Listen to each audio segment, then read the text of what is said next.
Chapter 6. The Big Idea. 3 things happened later that same afternoon. Nick and Janet Fisk had missed the bus because of a school newspaper meeting, so they walked home together.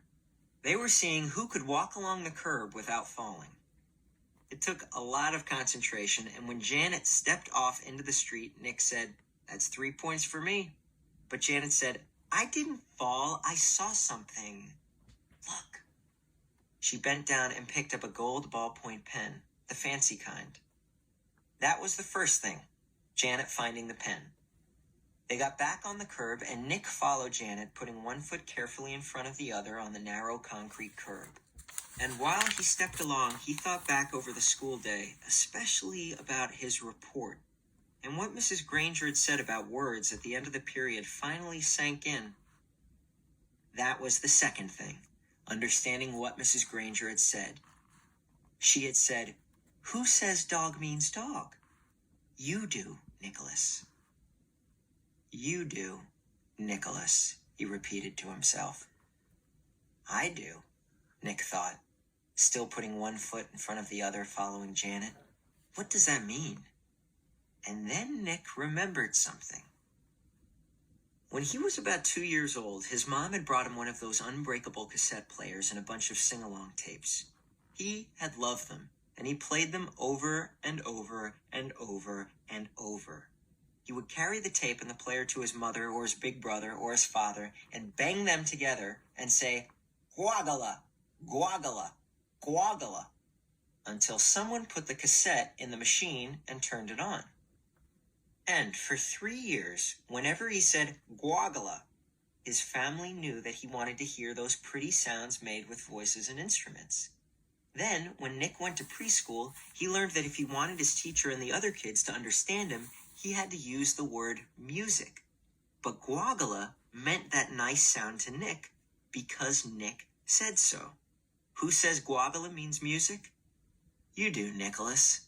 "No fair!" yelled Janet. They were at the corner of their own street, and Nick had bumped into her, completely absorbed in his thoughts. Janet stumbled off the curb, and the gold pen in her hand clattered onto the street. "Sorry, I didn't mean to. Honest," said Nick. "I just wasn't watching. Here." Nick stooped over and picked up the pen and held it out to her. "Here's your..." And that's when the third thing happened. Nick didn't say pen.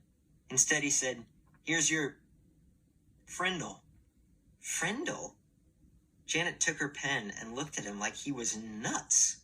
She wrinkled her nose and said, "What's a frindle?" Nick grinned and said, "You'll find out. See you later." It was there at the corner of Spring Street and South Grand Avenue, 1 block from home, on a September afternoon. That's when Nick got the big idea. And by the time he had run down the street and up the steps and through the door and upstairs to his room, it wasn't just a big idea. It was a plan, a whole plan, just begging for Nick to put it into action. And action was Nick's middle name. The next day after school, the plan began. Nick walked into the penny pantry store and asked the lady behind the counter for a Frindle. She squinted at him. "A what?" "A Frindle, please. A black one." And Nick smiled at her. She leaned over closer and aimed one ear at him. "You want what?" "A Frindle." And this time Nick pointed at the ballpoint pens behind her on the shelf. "A black one, please." The lady handed Nick the pen. He handed her the 49 cents, said, "Thank you," and left the store. 6 days later, Janet stood at the counter of the penny pantry. Same store, same lady. John had come in the day before, and Pete the day before that, and Chris the day before that, and Dave the day before that. Janet was the 5th kid that Nick had sent there to ask that woman for a Frindle. And when she asked, the lady reached right for the pens and said, "Blue or black?" Nick was standing 1 aisle away at the candy racks, and he was grinning.